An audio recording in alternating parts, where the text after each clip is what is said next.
Თქვენ შეფასება მაინტერესებს, რაც ამ ბოლო დღეებში ხდება.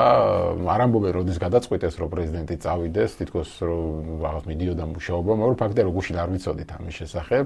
არც იმის შესახებ ვიცოდით, რომ ქალბატონი თამარ ბელუჩაშვილი მიდიოდა, დღეს გაირკვა, რომ პრეზიდენტიც მიდის. რას უკავშირებთ ამ ყველაფერს, თქვენ როგორ ფიქრობთ, რა ხდება? ხელისუფლება ამბობს, რომ ეს რაღაც საპარლამენტო ფორმატია და იქ პარლამენტიდან მიდიოდა დელეგაცია და არ არის რაღაც აღმასრულებელი ხელისუფლების საქმე. დღეს აღმოჩნდა, რომ მიდის უკვე მინისტრი, რა შეიცვალა და რასთან გვაქვს საქმე თქვენი აზრით? მოგესალმებით, მიმესალმები მსმენელს, მაყურებელს, გილოცავთ ბარბარობას, სარგებლობს შემთხვევით. Სასთან გვაქვს საქმე, პირველ რიგში უნდა აღვნიშნო, რომ ძალიან კარგია, რომ მიდის საქართველოს პრეზიდენტი. ძალიან ცუდია და მძიმე საყურებელია, რომ რეალურად სახელმწიფო გუნდში საქმე გვაქვს მართლაც უკვე არა ემოციურ სოლიდარულ გაუგებრობასთან, არამედ ტოტალურ ურთიერთგაუგებრობასაც თანაც შიგნით. როცა ისმის დღის განმავლობაში განცხადებები, რომ ეს არის საპარლამენტო განზომილება, ეს არ არის მთავრობის საქმე, ახლა ჩვენ ვიგებთ, რომ მიდის პრეზიდენტი, მეორე რომ ეხლა მონაწილეობას მიიღებს საგარეო საქმეთა მინისტრიც. მე მინდა გითხრათ, რომ ჩვენი მასშტაბის, ჩვენი ამბიციების მქონე ქვეყანა, რომელსაც აქვს სურვილი, რომ ევროკავშირის წევრობა, ნატოში გაწევრიანება, ჩვენი ქვეყნის წინაშე მდგარი პრობლემების მაქსიმალურად მაღალ დონეზე აწევა განახორციელოს, ასეთ შესაძლებლობებს ქმნის. დიდ ძალისხმევას ხარჯავს, ენერგიას ხარჯავს, რომ ასეთი ტიპის შესაძლებლობა შეიქმნას. ამ დროს რეალურად დღეს გვაქვს თვითონ ესე ვთქვათ, ღმერთისგან ბოძებული, რომ ხდება რატიფიცირება, არის ღონისძიება ძალიან მნიშვნელოვანი კონკრეტულად საქართველოსთან დაკავშირებული. პრეზიდენტ პოროშენკო გამოვიდა სიტყვით მახსოვს, როდესაც რატიფიცირება მოახდინეს უკრაინასა და ევროკავშირს შორის. მე ვფიქრობ, რომ ძალიან სერიოზული სამუშაო უნდა ჩატარებულიყო და არა ნაუცფათევად მიღებულიყო გადაწყვეტილება საქართველოს პრეზიდენტის წასვლაზე. ასევე ეს აბსოლუტურად გაუმართლებელი არგუმენტები დღეს ჩვენი ქვეყნის წინაშე დგას ურთულესი საკითხები, პრობლემები, აფხაზეთთან უკვე ხელმოწერილი ეგრეთ წოდებული შეთანხმება, ოსეთთან ასეთივე და კიდევ უფრო სახიფათო შეთანხმების ხელმოწერის, ეგრეთ წოდებული შეთანხმების ხელმოწერის საფრთხე, უამრავი საკითხები, რომელზეც აუცილებლად უნდა მუშაობდეს საქართველოს აღმასრულებელი და საკანონმდებლო ხელისუფლება. კი ბატონო, უნდა წასულიყო დავით უსუფაშვილი და დავით უსუფაშვილი დარწმუნებული ვარ, რომ ძალიან ღირსეულად გაართმევდა ქვეყნის წინაშე და მის წინაშე მდგარ ამოცანებს, მაგრამ 10 დღე გავიდა უკვე თუ არ ვცდები, რაც ბატონმა დავითმა ღმერთმა კარგად ამყოფოს და მშვიდობით დააბრუნოს, ჯანმრთელად დააბრუნოს ქვეყანაში, იმიტომ რომ ნამდვილად გვჭირდება ესეთი კალიბრის, მასშტაბის და გამოცდილების მქონე პოლიტიკოსები, მაგრამ ეს ღონისძიებას კიდევ უფრო ადრე იყო ცნობილი, ვიდრე დავით უსუფაშვილი გაემგზავრებოდა სამკურნალოდ. ამიტომაც ხელისუფლებას კეთილი უნდა ენება და დროზე ჩამოყალიბებულიყო. ქრონოლოგიურად მე არაფერს არ ვამტკიცებ, მაგრამ მოხდა ისე, რომ გაირკვა, რომ მიემგზავრება და მიწეულია იპიპის მიერ მიხეილ სააკაშვილი, შემოიტყა თავში ხელისუფლებამ, პარლამენტში, ხელისუფლებამ, აღმასრულებელში და თქვენს რა ვქნათ, როგორ მოვიქცეთ, ჯერ იყო პასუხი, რომ ვიქტორ დოლიძე თავისუფალ დემოკრატებსაც ღირსეულად წარმოადგენს და საქართველოსაც ბუნებრივია, ბატონი თედო ჯაფარიძე ასევე ძალიან დიდი გამოცდილების მქონე დიპლომატი გახლავთ, მაგრამ ამას სჭირდებოდა შესაბამისი სტატუსი, შესაბამისი წარმომადგენლობითი დონე. ძალიან კარგი იქნება თუ მიეცემა შესაძლებლობა საქართველოს პრეზიდენტს სიტყვით გამოსვლის, სადაც მას შეიძლება თავარი გზავნილების კიდევ ერთხელ გახმიანება. ძალიან მნიშვნელოვანია, რომ აქ იყრის იმავე იპიპის, მაგრამ ასევე ყველა ფრაქციის ხელმძღვანელები, წარმომადგენლები და მიუხედავად ჩემი პატივისცემისა, მე მინდა გითხრათ, რომ ჩვენ ერთად მუშაობთ ყველა საქართველოს ინტერესებზე. ამიტომ, როდესაც არის აუცილებლობა ევროპარლამენტში მუშაობენ აღმასრულებელი ხელისუფლების და საკანონმდებლო ხელისუფლების წარმომადგენლებიც. მაგრამ ეს კიდევ ცალკე საკითხია. სიმბოლურად უაღრესად მნიშვნელოვანია, რომ ევროპარლამენტი ახდენს რატიფიკაციას ასოცირების შეთანხმების. ასეთი ტიპის შემდგომი შეთანხმება და ღონისძიება შეიძლება იყოს ღმერთმაქნას მალე იყოს ევროკავშირში მიწვევა, გაწევრიანება, იმედი მაქვს ვიზის ლიბერალიზაციაზე იქნება დადებითი გადაწყვეტილება რიგის 3-ზე, რასაც მხოლოდ და მხოლოდ მიესალმები და წარმატებას უსურვებ ხელისუფლებას მის წინაშე მდგარი ამოცანების განხორციელებაში, მაგრამ ტკივა მართავ წუხვარ, რომ რაღაცა სრულ ვაკქანალიას ვაკვირდებით, ძალიან სწრაფად უცებ იღებენ მერე გადაწყვეტილებას, რომელიც უნდა მიიღოთ ძალიან მშვიდად წყნარად ნორმალურ ვითარებაში. მე არ გამოვრიცხავ, რომ იყოს კიდევ ერთი მიზეზი ევროპარლამენტში ხვალ განიხილება ასევე რეზოლუცია, სადაც იქნება მწვავე მომენტები და თავი არიდა ხელისუფლებამ კონკრეტულად ამ მწვავე მომენტების განხილვის და გადაწყვეტილების მიღების პროცესში იქ ადგილზე ყოფნას. მაგრამ სწორედაც რომ მახსოვს ცოტა ხნის წინ იყო საუბარი, რომ არასაკმარისად ლობირებდნენ. სად არის ჩემი შემცვლელი დავით ბაქრაძე, რატომ არ მიემგზავრება ისიც ასევე ეს არის ის არეალი, კარგით, რუსეთთან დაკავშირებულ თემებზე არ დაესწრო პრემიერთან გამართულ სამუშაო შეხვედრას.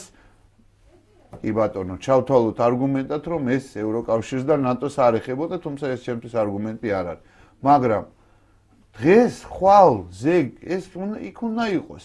სახელმწიფო მინისტრი კიდევ უფრო მეტად უნდა გააქტიურდეს, იმიტომ რომ რეალურად დღეს სახელზე არის რუსული პროპაგანდის გააქტიურება, ძალიან მნიშვნელოვანია სახელმწიფო მინისტრის საერთაშორისო ვიზიტები, საქართველოში გადაადგილება.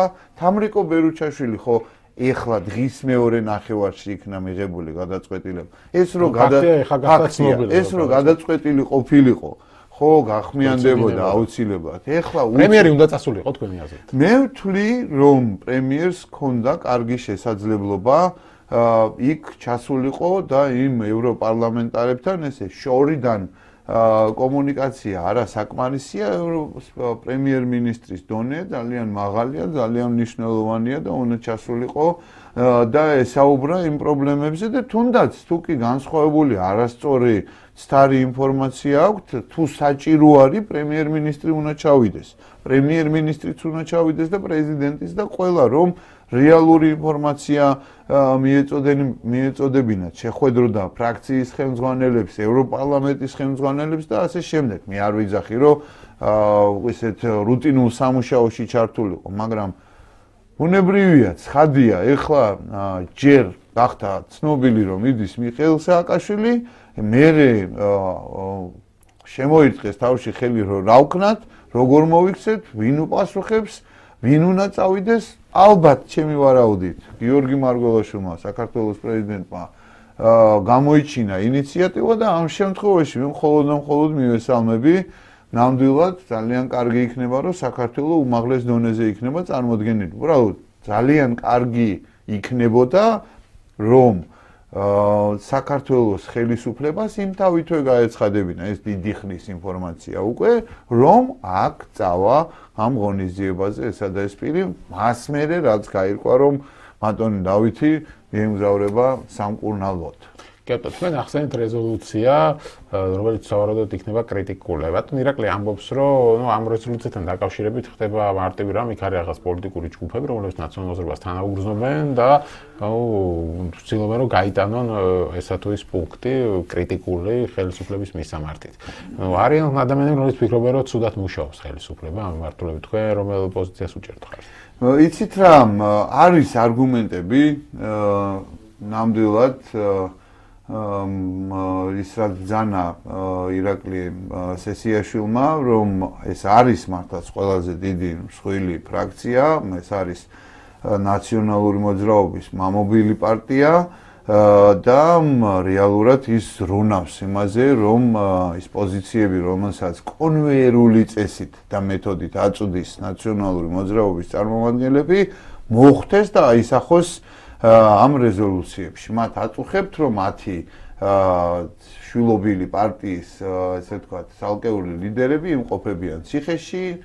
ამას ჭირდება ასეთივე კონვეიერული წესით მუშაობა საქართველოს საკანონმდებლო ორგანოში წარმოდგენილი უმრავლესობის მხრიდანაც. სამწუხაროდ ეს სისტემა ვერ აეწყო, მე არ ვიძახი, რომ ეს ვერ აეწყო ბოლო 1 თვეა, რაც ჩვენ არა ვართ თავისუფალი დემოკრატები ხელისუფლებაში, ეს სისტემა ვერ აეწყო.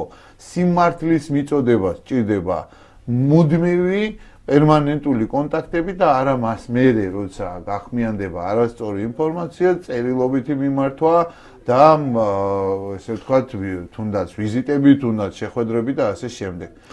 თუმცა თქვენ დროსაც იყო ეს პრობლემა, როცა თქვენ იყო ნამდვილად, მე მაგივთქვი ზუსტად, რომ ეს სისტემა და ეს მექანიზმი ვერ აეწყო. მე ძალიან კარგად მახსოვს, გნებავთ ჩამთვალეთ სუბიექტურად, გნებავთ არა, მაგრამ ანალოგიური ტიპის შენიშვნებზე ძალიან კარგად მახსოვს და არ შემიძლია ეს არ თქვა და არ აღვნიშნო თავისუფალი დემოკრატების ერთ-ერთმა ყველაზე აქტიურმა წევრმა ევროინტეგრაციის კომიტეტის თავმჯდომარემ ვიქტორ დოლიძემ მართლაც ხმალამოღებულმა იბრძოლა იმისთვის, რომ იქ ჩაწერილიყო სამართლიანი შენიშვნები.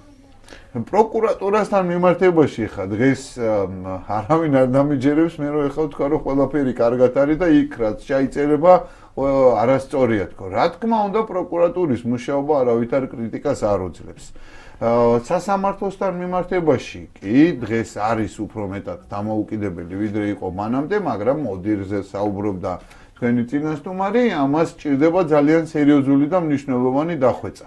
მაგრამ პროკურატურის რეფორმა არის გარდაუვალი, ეს არის აქილევსის ქუსლი დღევანდელი ხელისუფლების, მინდა გითხრათ, რომ მისი ასეთი შემდგომი საქმიანობა საბოლოო ჯამში ამ ხელისუფლებას რეალურად გადაიყოლებს ნამდვილად, რომ ვიდრე პროკურატურა იქნება პოლიტიკური ზეწოლის მექანიზმი და ინსტრუმენტი, რასაც ჩვენ ხედავთ ბოლო უბრალოდ მე მინდა დავამთავრდე პროკურატურაზე კითხავთ აუცილებლად ხშირად ოცნების ხარდამჭერები საყდრობე ხელისუფლებას სწორედ ამის გამო რომ ვერ მოახერხა თქვა საზღვარგარეთ აი რაღაც ნარატივის შეცვლა რომ ეს არის პოლიტიკური დევნა ნაციონალიზმის მისამართი და თავარი კრიტიკის საგანი დღესაც ხდება სწორედ მაია ფანჯიკიძე ისეთი ამბობენ რომ საგარეო საქმეთა მინისტრმა სამინისტრო მუშაობდა სუსტად ამ მიმართულებით ძალიან ეს სულ მცირე რომ თქვა თუ სამართლოა პროფესიონალურად რომ გითხრათ ღიმილის მომგვრელია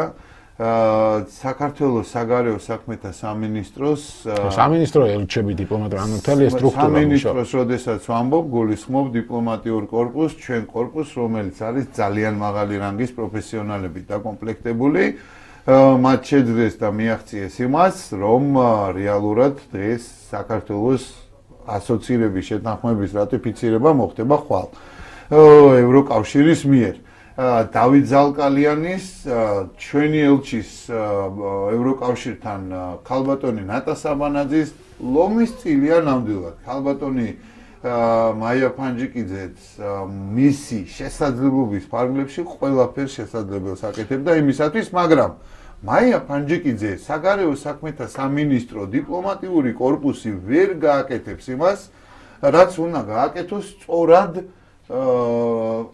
პროკურატურამ, თავარმა პროკურატურამ. ანუ ეს პროცესები გაჭიანურდა, მე პირდაპირ შემიძლია ვთქვა, რომ ეს მათი არაკომპეტენტურობის, არაკვალიფიციურობის გამოისობით ხდება. წერტილი რომ უნდა დაესვას ამას, ყოველთვის ვამბობდით და თანხმდებოდით თავრობის შიგნითაც, რომ ამას გაუთავებელ პროცესებს და ახალ პროცესებს უნდა დაესვას წერტილი და უნდა დასრულდეს ეს ესე ვთქვათ გაუცემელი პასუხების ერა და უნდა მიმოძრაოთ წინ. დეკლარირებულად ბუნებრივია ესე იყო უმაღლესი დონიდან, მაგრამ სამწუხაროდ რეალურად ჩვენ ხედავდით, რომ ახალი საქმეები, გარკვეულ საქმეებზე მე ვერავითარ შემთხვევაში ვერ დავაყენებ კითხვის ნიშნის ქვეშ სასამართლოს გადაწყვეტილებას, მომწონს თუ არ მომწონს, კონკრეტული პიროვნებების მიმართ მიღებული იქნა განაჩენები, რომელმაც საზოგადოების სამართლიანი შეშფოთება გამოიწვია და აქ გამოჩნდა მართლაც პროკურატურის დაბალ კვალიფიციურობა. რეალურად. მე შემიძლია თამამად გითხრათ, რომ ამ შემთხვევებისგან განსხვავებით ირაკლი ალასანიასთან მიმართებაში, თავდაცვის უწყებასთან მიმართებაში გამოჩნდა მათი მაღალ პოლიტიკური ჩართულობა და ეს მინდოდა მეთქვა დღეს როდესაც თქვა იწერება შენიშნებრივ რაღაც პოლიტიკური დევნის აღქმა და ასე შემდეგ ძირითადად აქცენტი ნაციონალურ მოძრაობაზე კეთდება და ისინი ცდილობენ რომ ასეთი რამ ჩაიწეროს ამ დოკუმენტებში მუშაობენ თქვენ ამ შემთხვევაში უერთდებით ნაციონალურ მოძრაობას რო არის პოლიტიკური თქვენი მტერი შეუერთდეს ნაციონალურ მოძრაობას მე შემიძლია თამამად გითხრათ რომ ჩვენ მუშაობთ ქვეყნის საკეთილდღეოდ ჩვენ როდესაც საუბარი არის პრობლემებზე შაუბრობთ ქვეყნის შიგნით, როდესაც საქმე ეხება საქართველოს ეროვნულ ინტერესებს, საქართველოს ნატოში გაწევრიანებას, საქართველოს ევროკავშირში გაწევრიანებას, აფხაზეთთან, ცხინვალის რეგიონთან, სამაჩაბლოსთან, სამხრეთ ოსეთის ეგრეთ წოდებულ რეგიონთან შესაძლო შეთანხმებების და უკვე გაფორმებული ეგრეთ წოდებული შეთანხმების გაფორმებაზე ეს არის ნომერ პირველი პრიორიტეტები. შემდგომ თუ კი ისმევა შეკითხვები, როდესაც არის საუბარი კონკრეტულად ჩვენთან დაკავშირებულ პრობლემებზე, ჩვენ ვაძლევთ განმარტებას. შეიძლება ეს ვიღაცამ ჩათვალოს, რომ ეს არასწორი ტაქტიკაა. თქვენ თვითონ ამბობთ რომ ამერიკაში ოპოზიციური და ასე შემდეგ. ირაკლი ალასანიამ თავად განაცხადა, რომ მას ქონდა საუბარი პირველ რიგში და უმთავრესად საქართველოს თავდაცვის უნარიანობის ამაღლებაზე, საქართველოს რეგიონულ უსაფრთხოების კონტექსტში, საქართველოს მდგომარეობაზე, საერთოდ რეგიონში არსებულ ვითარებას და რა თქმა უნდა, უნებრივია იქ, როდესაც იყო შეკითხვები, ძალიან მალე მოხდა შედგა მისი ვიზიტი იმ ამბების მერე, იქ ბუნებრივია იქნებოდა საუბარი და იყო კიდეც საუბარი ძალიან ღია და გულწრფელი დახურულ სივრცეში. მე შემიძლია გითხრათ, ეს არ ნიშნავდა კონკრეტულად იქ მაინდა-მაინც ამერიკის შეერთებული შტატების კონგრესის რეზოლუციაში რაიმე მნიშვნელოვანი პუნქტების ჩაწერის მოთხოვნას ირაკლი ალასანიას მხრიდან. კი ბატონო და შეუძლია ხელისუფლებას თავი აარიდოს ისეთ კრიტიკულ მოახა, ანუ არის რეალურად თუ მის ძალებს აღემატება, რომ ასეთი კრიტიკული რეზოლუცია, უბრალოდ რეზოლუციებში ასეთი კრიტიკული მომენტების ჩადებას ხორციელოს პროკურატურის რეფორმა. აიცილოს თავიდან. სანამ დრო არის, ნამდვილად, იმიტომ რომ ეს არის ერთ-ერთი გზა თქვენი აზრით. მე ვთვლი, რომ ძირეული ცვლილებებია განსახორციელებელი, არაკვალიფიციურობა, სულ მცირე, რბილად რომ ვთქვათ, სახეზია როგორც პოლიტიკური ინსტრუმენტად მათი გამოყენების მცდელობების ხელისუფლების მხრიდან სახეზია, გადაიყოლებს ეს პროკურატურა ამ ხელისუფლებას. მე შემიძლია თამამად მთელი პასუხისგებლობით გითხრათ. ამიტომაც შინაგან საქმეთა სამინისტროს სისტემის რეფორმირება ის იყო ერთობლივი ესე ვთქვათ დაპირება, რომელსაც ჩვენ თავისუფალი დემოკრატებიც ჯერ კიდევ კოალიციის შექმნამდე ჩვენ კონცეფციას ვამუშავებდით. დავით უსუფაშვილის ძალიან მნიშვნელოვანი განცხადება იყო გამოსვლა თუ შეგახსენებთ ცოტა ხნის წინ პარლამენტში, რასაც ძალიან სწრაფად მოყვა შემდგომ გარკვეული მოვლენები და შემდგომ მოყვა ესე ვთქვათ შინაგან საქმეთა სამინისტროს რეფორმის აუცილებლობაზე. კარგია ჯობს გვიან ვიდრე არასდროს, უფრო ადრე უნდა დაგვეწყო, ასევე სწრაფად უნდა განხორციელდეს პროკურორი, რომელიც გამოდის, თავმოყარე პროკურორი, რომელიც გამოდის და აღიარებს ჟურნალისტთან შეხვედრაზე, რომ მოტივის გარეშე მოხდა ადამიანების დაკავება. დემოკრატიულ სახელმწიფოში ეს თავმოყარე პროკურორი ნამდვილად აღარ იქნებოდა მეორე დღეს თავმოყარე პროკურორი. თუ არ გასადგებოდა ხა სამწუხარო კონკრეტულ საქმეზე ვერ ვისაუბროთ, უბრალოდ ბოლოს შეკითხვა მექნება თქვენთან. დავით ონოფრიშვილის თემასთან დაკავშირებით თქვენი პოზიცია როგორია? გაჩნდა მოსაზრება, რომ ის არ უნდა იყოს საფინანსო საბიუჯეტო კომიტეტის თავმჯდომარე, რადგან ოპოზიციონერი არ შეიძლება იყოს. უბრალოდ თქვა, რომ ოპოზიციონერად თუ დამიდგინა რა ვხარჯო ბიუჯეტი, როგორ ხარჯო ბიუჯეტი, ის ყოფილა ხელისუფლება მაშინო. ვანა კობახიძემ თქვა, რომ ბიუჯეტს ხმარ მისცა და ეს ცოტა გაურკვებარია, რადგან თავად მუშაობდა ამ ბიუჯეტზე. მე რომ პირწავარდნილი ოპოზიციონერი ვიყო, ვიტყოდი რომ ნამდვილად დავით ონოფრიშვილის ნაირი კვალიფიციური კადრი არ უნდა იყოს საფინანსო საბიუჯეტო კომიტეტის თავმჯდომარე, მაგრამ დავით ონოფრიშვილის კომიტეტის თავმჯდომარეობიდან გადაყენების შემთხვევაში ნაციონალურ ოცნების სახით საპარლამენტო უმრავლესობას ძალიან სერიოზული პრობლემები შეექმნება კიდევ ერთხელ ვიმეორებ, არის ესეთი მოკლემეტრაჟიანი მხატვრული ფილმი შნო. შნო თუ აქვთ, გამოიჩინონ ეს შნო და მიიღონ გადაწყვეტილებები. პრობლემებში რას გულისხმობთ? ბატონო? რა პრობლემები შეექმნებათ? კვალიფიკაციის. ამ კადრი არ აყავთ ვინც ვისაც დანიშნავთ? ბატონი ნოდა რებანოიძე ძალიან კვალიფიციური პიროვნება, მაგრამ მე შემიძლია გითხრათ, რომ თავად ნაციონალური ოცნების მიერ არის აღიარებული, რომ დავით ონოფრიშვილის დარი სპეციალისტი ბიუჯეტის საკითხებში დღეს პარლამენტში არ მოიძიება. და ეს ამდენად სწორია თქვენი აზრით, როცა არ აძლევს ბიუჯეტს მხარს, არ უჭერს. ძალიან ნორმალურია ეს, ძალიან ბევრ ქვეყანაში არის ბიუჯეტის განხორციელების და შესრულების ასე ვთქვათ, კონტროლი იყოს ოპოზიციური პოლიტიკური ძალის ხელში, ეს არ იცოდა ალბათ. სოზარმა უფრო ყურადღებით გაეცნობა მისივე კოლეგების განცხადებებს, იმედი მაქვს, მართალია მე უკვე გააკეთა განცხადება, რომ ნახევრად ხუმრობით თქვა ეს და ნახევრად სიმართლით. მოკლედ, რომელი იყო უფრო მეტი ხუმრობა თუ სიმართლე, ეს უკვე მისი გადასაწყვეტია და მისი თანაპარტიელების, მაგრამ მე კიდევ ერთხელ ვიმეორებ. პრობლემას ვერ ვხედავ. ვერანაირს ჩვენ თავისუფალი დემოკრატები ყველაფრისთვის მზად ვართ. ვიყავით, ვართ და ვიქნებით მომავალშიც.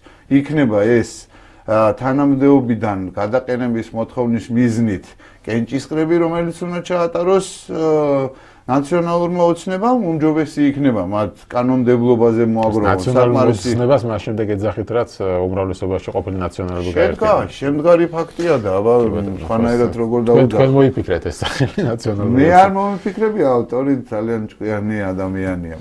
კი ბატონო. დიდი მადლობა ჩვენი გავიზიარეთ სიამოვნებით.